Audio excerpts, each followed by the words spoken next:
इस कार्यक्रम के प्रायोजक है कृषि एवं किसान कल्याण मंत्रालय, भारत सरकार। कार्यक्रम किसान की बात लेकर एक बार फिर से हाजिर हो चुके हैं हम आपके साथ। मैं सीमा और मेरे साथ अश्विनी, और हम दोनों करते हैं नमस्कार। और पता है क्या हो रहा है आजकल? बरसात हो रही है अश्विनी, हाँ। है ना? और बरसात में हम सब चीजों का ध्यान रखते हैं। सब चीजों के साथ हमें एक चीज का ध्यान भी रखना है, और वो क्या है खास आज? हम आपका इशारा समझ गए हैं सीमा, और किसान मित्र भी इस बात का अंदाजा लगा रहे हैं कि जो इस मौसम में सबसे ज्यादा ध्यान रखने की बात यह है, वो हमारी जो कृषि में इस्तेमाल होने वाले यंत्र है ना, उनकी है। क्योंकि आजकल बारिशें पड़ रही है ना, और कृषि यंत्रों को पानी से बचाना बेहद जरूरी होता है। बिल्कुल। और बरसात के मौसम में कृषि यंत्रों की देखभाल किस प्रकार से आप कर सकते हैं, आज कार्यक्रम में खास विषय ये रहेगा। और हमारे साथ विशेषज्ञ रहेंगे डॉक्टर HL कुशवाहा, प्रधान वैज्ञानिक कृषि अभियांत्रिकी संभाग, भारतीय कृषि अनुसंधान संस्थान, पूसा, नई दिल्ली से हमारे बीच मौजूद हैं।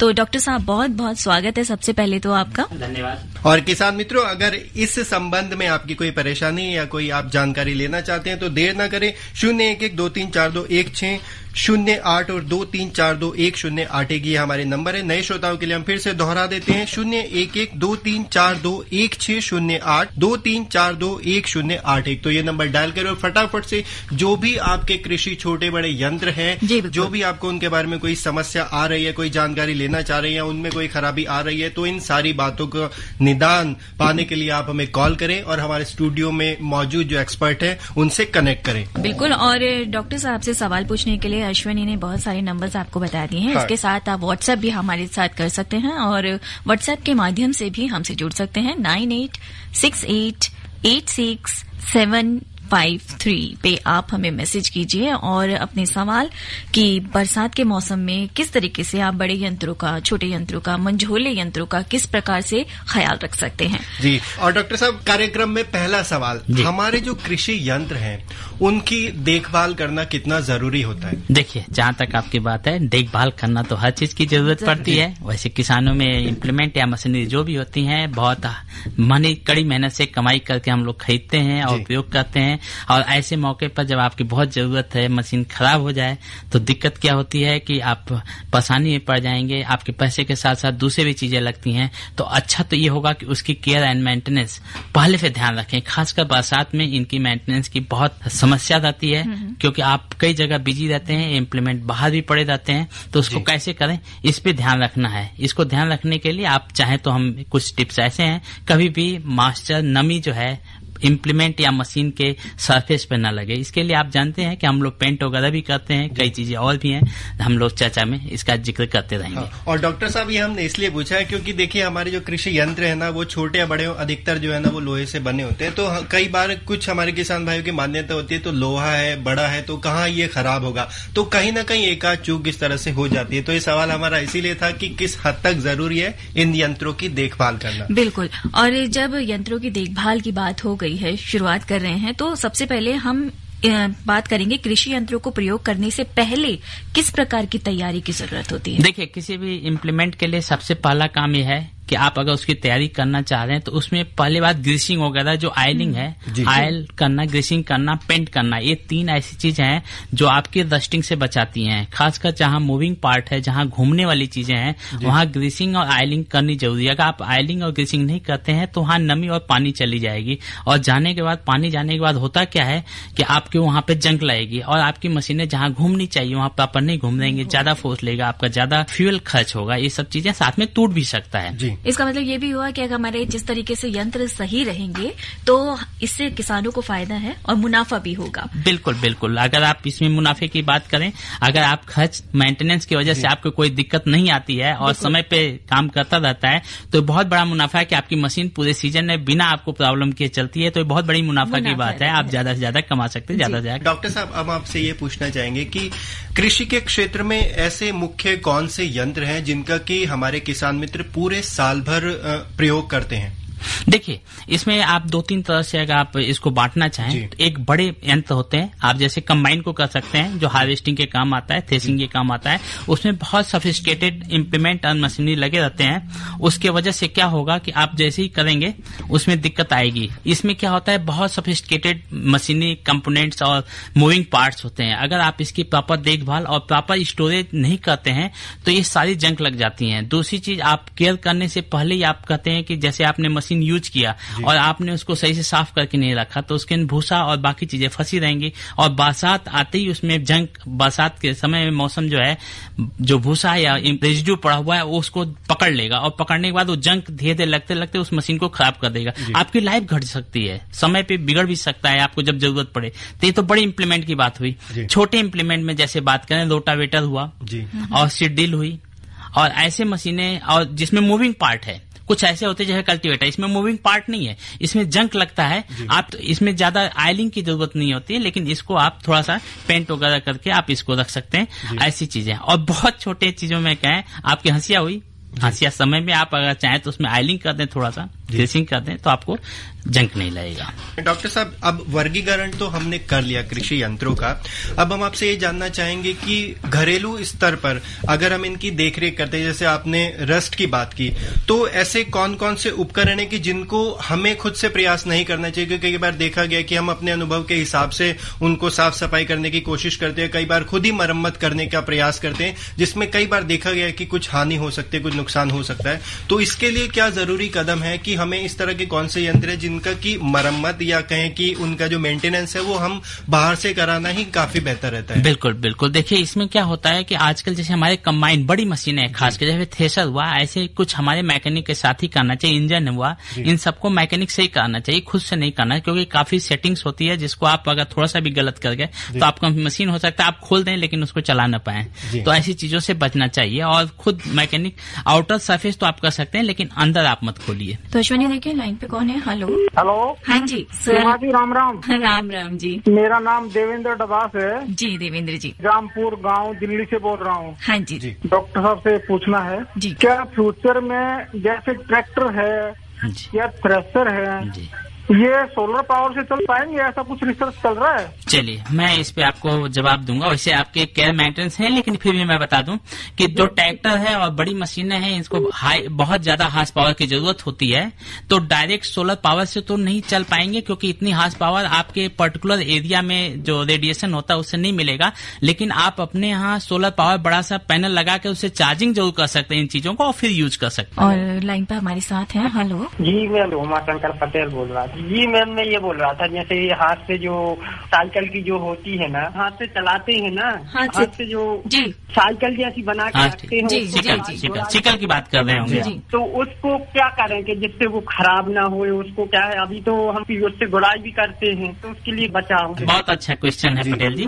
देखिए, इसमें हमने शुरू में ही हल्का सा हिंट कर दिया था कि जो छोटे मशीनरी है, इक्विपमेंट है, जैसे कि आप सिकल बोल रहे हैं या दतारी बोल रहे हैं या कई नामों से जाने जाते हैं, इस पे आप बरसात से थोड़ा सा पहले हल्की सी उस पे ऑयल का लेप कर दें, जिससे कि मॉइस्चर, नमी और आपके सरफेस के बीच कांटेक्ट नहीं होगा, तो इसमें जंक नहीं लगेगा। और जब आपको जरूरत होगी आप तुरंत उसको यूज कर सकते हैं बिना जंक लगे हुए, और ये सालों साल खराब नहीं होगी। कॉल और ले लेते हैं। हेलो जी, मैं बब्बन यादव। जैसे खेती के किसानी में अपना ये जो ट्रैक्टर का सामान होता है, जैसे हैरो हो गया, थ्रेशर हो गया, इसको ऐसे काम में यूज करके जैसे रखना होगा, जैसे अंतिम चरण में जैसे रखना होगा कि यार 2-3 महीने 4 महीने काम नहीं है, तो इसमें क्या जैसे ऑयल लगा के बढ़िया से पोत के और उसको छाए में खड़े कर दो जैसे घर में, तो सही रहेगा कि पहले जैसे निकालना है, अभी जैसे हैरो और निकालना है तो उसको पहले ऑयल डाल के तब इसको चलाना है? जी बब्बन जी, आपने बहुत अच्छा क्वेश्चन ही नहीं पूछा, बहुत अच्छा जवाब भी उसमें छुपा हुआ है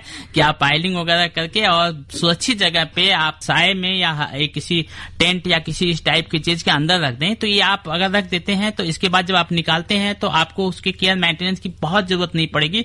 हल्की सी टचिंग आपको देखनी पड़ेगी, क्योंकि हो हो सकता है कि जहां ऑयल डाले हो वो सूख गया हो या किसी कारण से उसके ऊपर आपके हल्की सी डस्ट वगैरह लग गई हो, बस उसको आप पूछिए और अपने काम पे लग जाइए, बहुत अच्छा रहेगा। आपका एक क्वेश्चन के साथ सुझाव भी था मुझे लगता है। तो सब आज के विषय से जुड़ा एक और सवाल है, क्योंकि अगर भंडारण से ही बात आती है, रख रखाव की बात आती है, तो क्या कोई ऐसी सामान्य विधियां हैं, तरीके हैं जिनसे कि हमारे किसान भाई आसानी से जो हमारे कृषि यंत्र हैं, जगह का चुनाव जैसे हुआ या किस तरह से उनको ढक कर रखे, तो ये कैसी प्रक्रिया है, इसमें किन किन बातों का हमारे किसान मित्र ध्यान रख सकते हैं? नहीं, देखिए बहुत अच्छा क्वेश्चन पूछा। इसमें कई बार हम जो है सीडी वगैरह है, ऐसी इम्प्लीमेंट है जिसमें कि पाइप वगैरह रखी रहती हैं, रबड़ की सिस्टम लगे रहते हैं। आप अगर इसको ध्यान नहीं देंगे और धूप में रखते हैं तो ये खराब हो जाती हैं, क्योंकि धूप लगने के साथ ही वो हार्ड हो जाती हैं और टूट जाती हैं। ऐसे चीजों को छाए में रखना है और कोशिश करना है कि बारिश से बचा करके हम रखें और इनको जो है सुरक्षित रखें और समय समय पर देखभाल भी करते रहें। कई बार चीजें खुली रहती हैं तो उसके अंदर जाके कोई चिड़िया है, कोई जानवर है, जाके अपना घोंसला बना लेते हैं, कुछ ऐसे करते हैं। समय समय पे आप उसको देखते रहें। तो एक कॉलर हम और ले लेते हैं यहाँ पर। हेलो, रणवीर मंदिर से बोल रहा हूँ। जी रणवीर जी। अच्छा, हमारे हम तो किसान तो नहीं है, किचन गार्डन है हमारा। किचन गार्डन में हम 2-3 चीजें इस्तेमाल करते हैं, कटर इस्तेमाल करते हैं, खुरपी इस्तेमाल करते हैं और एक चीज और है। तो जब हम कटिंग करते हैं तो उसके बाद हम रख देते हैं, तो सब समय कटिंग नहीं होती कटर से, तो देखते हैं कि उसमें उसकी धार जंग आ जाता है। तो क्या वो जंग जो आ जाता है, इसके लिए क्या हम उससे धार लगवा सकते हैं कि कभी खराब ना हो जाए? क्योंकि औजार, छोटे छोटे औजार भी बड़े महंगे मिलते हैं, तो ये औजार में धार लगाने से क्या खराब तो नहीं होते? नहीं, देखिए धर्मवीर जी, आपने बहुत अच्छा क्वेश्चन पूछा। मुझे लगता है इसके पहले भी ये क्वेश्चन को हम लोग लिए थे और इसमें यही चीज कही जाए कि जब आप इनकी जरूरत ना हो तो हल्का सा उसमें आयलिंग लगा दें। आयल मतलब किसी भी तरह की आयल लगा दें। आयल लगाने से क्या होता है कि उसकी धार पे जंक नहीं लगता, क्योंकि धार जहाँ पे होता है वहाँ बहुत पतला होता है और अगर जंक लगता है तो ज्यादा आगे जब काम करने लायक नहीं बचता है। मुझे लगता है आपका सवाल का जवाब मिल गया होगा। बिल्कुल। और अगर आप में भी अगर कोई सवाल है और आप पूछना चाह रहे हैं तो जरूर हमारे लाइन्स पे फोन कर सकते हैं। जो नंबर है 23421608 यानी कि 23421608 और 23421081 पे आप फोन करिए। और आज बरसात के मौसम में कृषि यंत्रों की देखभाल किस प्रकार से की जा सकती है, इसके बारे में और ज्यादा जानकारी ले सकते हैं। और अभी हम लेते हैं एक छोटा सा अंतराल। प्रधानमंत्री किसान मान धन योजना, मिलेगा पेंशन का सहारा, कृषक ना होगा बेसहारा, जुड़ेगा खुशियों से नाता, कटेगा सुख से बुढ़ापा, सुरक्षित होगा अन्नदाता, सुरक्षित होगा अन्नदाता। प्रधानमंत्री किसान मान धन योजना से लघु सीमांत किसानों का भविष्य होगा सुरक्षित और 60 वर्ष की आयु से 3000 रूपए मासिक पेंशन होगी सुनिश्चित। 55 रूपए से 200 रूपए की मासिक किश्त देकर प्रवेश कर सकते हैं। 18 से 40 वर्ष तक के किसान इस अंशदायक योजना में सरकार देगी बराबर का योगदान। सभी किसान भाई बहन इस योजना के लाभ के लिए जन सेवा केंद्र में जाएं और अपना निःशुल्क नामांकन कराएं। प्रधानमंत्री किसान मान धन योजना, अन्नदाता के परिश्रम को संबल, पेंशन से सुरक्षित उनका कर। कृषि एवं किसान कल्याण मंत्रालय, भारत सरकार द्वारा जनहित में जारी। कार्यक्रम किसान की बात। और किसान की बात में आज चर्चा हो रही है बरसात के मौसम में किस तरीके से हम अपने कृषि यंत्रों की देखभाल कर सकते हैं। लेकिन उससे पहले चर्चा को जारी रखेंगे और उससे पहले आपको सुनवाते हैं launch program of wind portal से रिलेटेड श्री नरेंद्र सिंह तोमर, जो कि कृषि मंत्री एवं किसान कल्याण मंत्री हमारे बीच रहे, और उनकी बातचीत आइए सीधे सुनते हैं। टेक्नोलॉजी का अगर ईमानदारी से हम उपयोग करें तो हर किसान तक भारत सरकार की हर योजना की पहुंच हो सकती है और हर योजना का लाभ आम किसान तक पहुंच सकता है। और इसलिए कृषि मंत्रालय ने काफी दिन से इस पर काम किया और अनेक प्रकार के इंश्योरेंस के मॉड्यूल भी बनाए, राज्य सरकारों को पसंद करने के लिए अवसर दिया गया और उसके कारण भी आज राज्यों में संतोष भी है। नवाचार जो हुआ है उसके परिणाम स्वरूप राज्यों को जो प्रीमियम की राशि देना पड़ती थी उसकी काफी बचत भी हुई है। यह भी निश्चित रूप से एक बड़ा शुभ संकेत है। फसल बीमा योजना को और कारगर बनाने की दृष्टि से हैशटैग विंड पोर्टल और एड ऐप का लॉन्च किया गया है। कई बार विभाग में चर्चा करते रहते थे कि मौसम की सूचना हमारे पास ठीक क्यों नहीं आ पाती। अगर ये सूचना ठीक मिल भी जाए तो सूचना नीचे तक पहुंचाने का साधन भी हमारे पास नहीं होता था। तो इसके कारण सरकार ऐसे ऐसे झूलती रहती थी। लेकिन मुझे प्रसन्नता है कि मौसम विज्ञान मंत्रालय ने भी अपने कदम तेजी के साथ आगे बढ़ाए। कृषि मंत्रालय चिंतित था, उसने भी मंत्रालय के साथ सहकार किया और कदम से कदम जब मिला तो निश्चित रूप से इन सूचनाओं का आदान प्रदान काफी ठीक स्थिति में आया। लेकिन इसके बावजूद भी जब तक विवेकाधीन लिखा पढ़ी होगी, व्यक्ति के द्वारा होगी, तो इसमें कहीं ना कहीं असंतुलन बना ही रहेगा। और इसलिए कोशिश ये की गई कि टेक्नोलॉजी का प्रयोग करें और टेक्नोलॉजी के माध्यम से हम उन विधाओं को स्वीकार करें जिनके माध्यम से हर गांव में एक रेन बाथ टावर बनाया जा सके, हर विकास खंड पर एक वेदर स्टेशन आ सके, जिससे कि मौसम से संबंधित जितनी भी सूचनाएं हैं वो तात्कालिक रूप से विभाग को, सरकार को मिल सके। जलवायु परिवर्तन के दौर के समय तो हम सब जानते हैं कि ये और ज्यादा आवश्यक हो गया है। आज इस क्रांतिकारी बदलाव के माध्यम से यह भी सुनिश्चित हुआ है कि एक व्यक्ति इंश्योरेंस के लिए गांव-गांव जा सकता है, घर-घर जा सकता है और मोबाइल के माध्यम से ही वो उसकी खेती का बीमा करवा सकता है। ये दायरा और भी बढ़ाया जा सकता है। इस दिशा में अगर हम देखेंगे तो मैं समझता हूं यह कार्यक्रम प्रधानमंत्री फसल बीमा ही नहीं, कृषि मंत्रालय के जीवन में बहुत ही क्रांतिकारी बदलाव लाने वाला है। नया कार्यक्रम भी आप सबके समक्ष आया है कि प्रधानमंत्री फसल बीमा योजना में 1.5 और 2% रबी और खरीफ में किसान को प्रीमियम जमा करना पड़ता है। शेष प्रीमियम राज्य सरकार और केंद्र सरकार जमा करती है 50% के रेशो में। भारत सरकार तो कृषि के प्रति पूरी तरह प्रतिबद्ध है, इसलिए कृषि के बजट में कभी भी कोई कमी नहीं आती, चाहे वो पीएम किसान का सवाल हो, चाहे फसल बीमा का सवाल हो, चाहे अन्य योजनाओं के क्रियान्वयन का सवाल हो। लेकिन कई बार यह दिक्कत रहती थी कि राज्य सरकार का प्रीमियम, उनके हिस्से का, वो बीमा कंपनियों के पास समय से जमा नहीं होता था। किसान का प्रीमियम जमा है और उसका नुकसान हो गया तो निश्चित रूप से वो उसी दिन मुआवजा लेने का पात्र बन गया है। लेकिन अगर 6 महीने तक प्रीमियम जमा नहीं है तो 6 महीने उसे इंतजार करना पड़ रहा है। इसमें किसान का तो कोई दोष नहीं है। कई बार ये शिकायत अनेक जिलों से, राज्यों से आती रहती थी। राज्य सरकारों को भी हम लोग लगातार कोशिश करते रहते हैं कि उनका प्रीमियम जमा हो जाए। हमारा प्रीमियम जब समय से जमा हो जाता है तो मुआवजा तब तक रिलीज नहीं होता जब तक राज्य सरकार का भी प्रीमियम जमा न हो पाए। और आज आपने देखा कि यह कार्यक्रम भी प्रारंभ किया गया है कि राज्य सरकार का प्रीमियम जमा हो न हो, लेकिन किसान के साथ अन्याय नहीं होना चाहिए। केंद्र सरकार का प्रीमियम प्लस किसान का प्रीमियम मिलकर जितना मुआवजा उस किसान का बनता है उसका पात्र व्यक्ति को पात्र समय पर हम उसका मुआवजा उसके खाते में भेज सकें। जैसा कि आज 258 करोड़ रुपया किसानों के खाते में इस कार्यक्रम के माध्यम से भेजा गया है और राज्यों को यह सूचना दें कि भाई हमने अपने हिस्से का दे दिया, आपके हिस्से का भी आप जल्दी जमा करो जिससे कि किसानों के पास वो पहुंचे।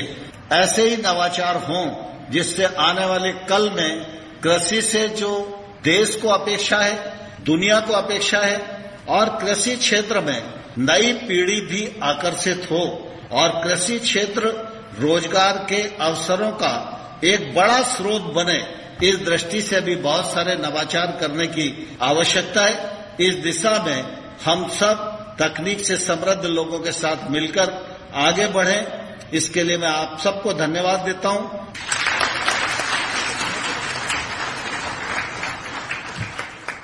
अभी आप सुन रहे थे कृषि एवं किसान कल्याण मंत्री श्री नरेंद्र सिंह तोमर। हर जोखिम से निकल कर फसल आए, सुरक्षित हो जाए,